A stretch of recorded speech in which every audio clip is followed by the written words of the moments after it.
যেই মরণ তুমি চাও নাই কোনোদিন, তুমি না চাইলেও সেই মরণ একদিন চলেই আসবে। আসবে তো? কথা বলেন না? অতএব আপনি বুদ্ধিমান হন আর বেকুব হন, চালাক হন আর বোকা হন, আপনি মরে যাবেন। আপনি হাসেন কিংবা কাঁদেন, মরে যাবেন। সুখে থাকেন কিংবা দুঃখে থাকেন, মরে যাবেন। 3 বেলা খানা খান আর উপাস থাকেন, মরে যাবেন। রাজপ্রাসাদের অট্টালিকায় থাকেন আর জীর্ণ কুঠির কুড়ে ঘরে থাকেন, মরে যাবেন। মরতেই হবে বাপ, চলে যেতেই হবে। হবে? কথা বলেন না কেন? হবে? হবে। অতএব দোস্ত, আল্লাহ এটাই বলছেন, বান্দা খামখেয়ালি করো না। অনুফিখা ফিস সূর যালিকা ইয়াউমুল ওয়াঈদ। আল্লাহ তাআলা বলেন, ইসরাফিল ফু দিবে আর হাসরের মাঠ কায়েম হবে। আর হাসরের মাঠই ইয়াউমুল ওয়াঈদ, যেই মাঠের যেই দিনের ব্যাপারে তোমাদেরকে ভয় দেখানো হয়েছিল যে আখিরাতের হাসরের আযাব বড় কঠিন, সেটা কায়েম হবে। ওয়াজাআত কুল্লু নাফসিম মাআহা সাইকুম ওয়া শাহীদ। আল্লাহ বলেন, প্রত্যেকটি মানুষকে 2 জন ফেরেশতা হাসরের ময়দানে নিয়ে আসবে। 2 কাঁধের 2 ফেরেশতা, একজন পিছনে থাইকা সামনে আগাইতে থাকবে তাকে, যে আগে বাড়ো আমি পিছনে আছি, আর আরেকজন আমল নামার ফাইলটা হাতে রাইখা তার সাথে সাথে থাকবে। সাইক যিনি, উনি পিছনে থাকবে। শাহিদ যিনি, উনি আমল নামাটা হাতে নিয়ে আল্লাহর সামনে এই ব্যক্তির ব্যাপারে সাক্ষ্য দিবেন। আপনি বাইকবেন কোথায়? গাড়টা চাইয়া একটা চটকনা দিব ফেরেশতা দেব, বাচ্চার ভূত কই যাও? হ্যাঁ, বাগো কই? পিছনেও একজন আছে, সাথেও আমি আছি, কই যাবা? আসো, হাসরের ময়দানে আসো। ইয়াউমা ইদিন ইয়াসদুরুন নাসু আশতাতা লিইউরাউ আমালাহুম। আসো, আমলনামা দেখতে আসো। এখন দেখবা, এখন দেখবা ফিডা কারে কয়, এখন দেখবা লাথি কারে কয়, এখন দেখবা নারীর মজা, এখন বুঝবা জিনার মজা, এখন বুঝবা নেশার বোতলের মজা, এখন বুঝবা। এক এক লাথি দিয়ে দিয়া যখন জাহান্নামে ফেলবে, হ্যাঁ হ্যাঁ, আমি মজাক করে বলছি, লাথি দিয়ে দিয়ে জাহান্নামে ফেলবে। জাহান্নামে কোনো জাহান্নামীকে হাঁটাইয়া নেওয়া হবে না, লাথি দিয়ে দিয়ে নেওয়া, ধাক্কা দিতে দিতে নেওয়া হবে। কোনো জাহান্নামী স্বাভাবিক হেঁটে জাহান্নামেও যেতে পারবে না, লাথি দিতে দিতে নিবে, ধাক্কা দিতে দিতে। খুযূহু ফাগুল্লু সুম্মাল জাহিমা সাল্লু। সর্বশেষ আল্লাহ বলেন, লাকাদ কুনতা ফি গাফলাতিন মিন হাদা।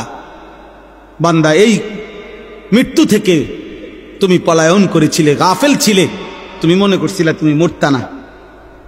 ফাকাশাফনা আনকা গিতাআকা ফাবাসারুকা আল-ইয়াওমা হাদীদ।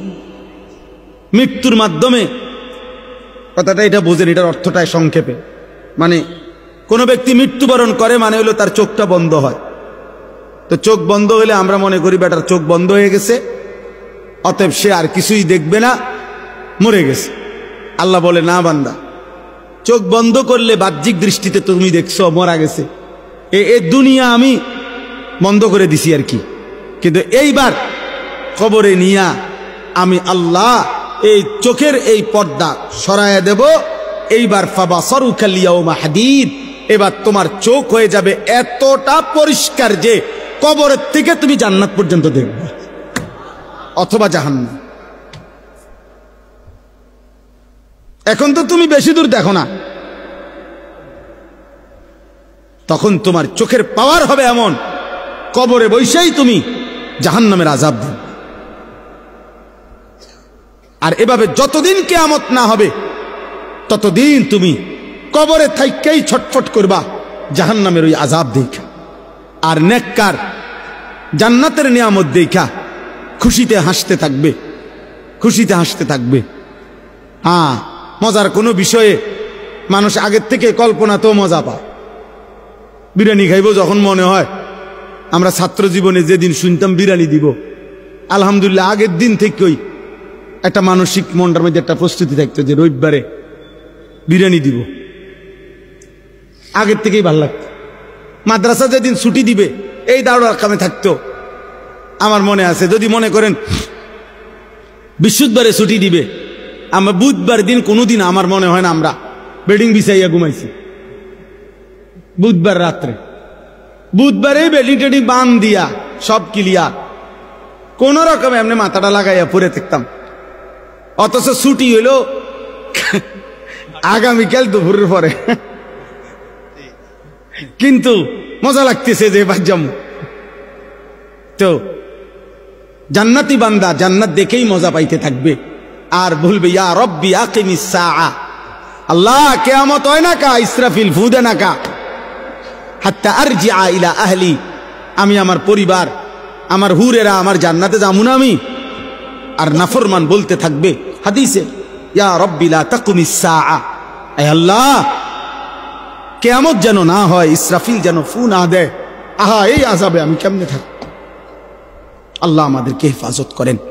অতএব প্রিয় ভাই, একটা একটা ছেলেকে অনুরোধ করছি, দোস্ত আমি অনেকক্ষণ বললাম, ছেলেরা আমার একটা একটা ছেলেকে অনুরোধ করলাম, নষ্ট হইও না, নষ্ট হইও না, নারীর ফান্দে জীবন শেষ করে দিও না, মোবাইলটার দিয়া জীবনটা নষ্ট করে দিও না, একটা মোটরসাইকেলের জন্য এমন সুন্দর একটা যুবক নষ্ট হয়ে যায়ও না, 12,000 14,000 টাকার একটা মোবাইলের কাছে এমন একটা হায়াত এমন একটা জীবন চরিত্রহীন বানায় দিও না, বরং জীবনটা সুন্দর করার চেষ্টা করেন।